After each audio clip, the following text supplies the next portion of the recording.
ಎಲ್ಲರಿಗೂ ನಮಸ್ಕಾರ. ಇವತ್ತಿನ ಮಿನಿ ವ್ಲಾಗ್ ಬಂದು ಡೇ ಔಟ್ ವಿತ್ ಖುಷಿ. ಆ್ಯಕ್ಚುಲಿ ನಮ್ಮ ತಂಗಿ ಲಾವಣ್ಯ ತುಂಬ ದಿನನೇ ಔಟಿಂಗ್ ಹೋಗೋಣ ಒನ್ ಡೇ ಔಟ್ ಅಂತ ಇದ್ಲು. ಸೊ ಫೈನಲಿ ಆ ದಿನ ಬಂದೇ ಬಿಡ್ತು. ನಾವು ಫೈನಲಿ ಅಂದ್ಕೊಂಡ್ರಿ ನಮ್ಮ ಅಮ್ಮ ಅವರ ಅಪ್ಪನವ್ರದ್ದು ಮಾವಿನ ತೋಟ ಇದೆ, ಸೊ ಅಲ್ಲಿ ಹೋಗೋಣ ಅಂತ. ಅವಳು ಆ್ಯಕ್ಚುಲಿ ವೀಕ್ಲಿ ಒಂದ್ಸಾದ್ರೂ ಬರ್ತಾ ಇರ್ತಾಳೆ. ಸೊ ಖುಷಿನೂ ಅಷ್ಟೇ, ಅವಳು ತುಂಬ ಬೇಗನೆ ಕಂಡಿಡಿದು ಬಿಡ್ತಾಳೆ. ನಮ್ಮ ಜೊತೆ ನಮ್ಮ ದೊಡ್ಡಮ್ಮನೂ ಬಂದಿದ್ರು. ಅವ್ರಿಗೆ ಮಕ್ಕಳ ಜೊತೆ ಆಡೋದಂದ್ರೆ ತುಂಬ ಇಷ್ಟ. ನೋಡಿ ಖುಷಿ ಜೊತೆ ಆಟ ಆಡ್ಕೊಂಡಿರ್ತಾಳೆ. ಖುಷಿಗೂ ಅಷ್ಟೇ, ಯಾರೇ ಆಗಲಿ ಎತ್ಕೊಂಡು ಅವಳನ್ನ ಔಟ್ಸೈಡ್ ತಿರ್ಗಿಸ್ಕೊಂಡು ಆಟ ಆಡ್ಕೊಂಡಿದ್ರೆ ಅವಳಿಗೂ ತುಂಬಾ ಖುಷಿ. ನಾವು ಔಟ್ಸೈಡ್ ತುಂಬ ಚೆನ್ನಾಗಿತ್ತು, ನೇಚರ್ ಮಾತ್ರ.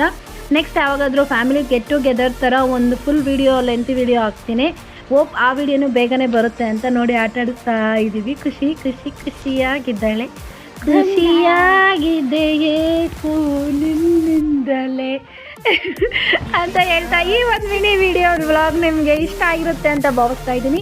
ಯಾರ್ಯಾರಿಗೆ ಇಷ್ಟ ಆಗಿದೆ ಅವರೆಲ್ಲರೂ ಲೈಕ್ ಮಾಡಿ, ಶೇರ್ ಮಾಡಿ, ಅಂತ ಸಬ್ಸ್ಕ್ರೈಬ್ ಮಾಡೋದು ಮರಿಬೇಡಿ.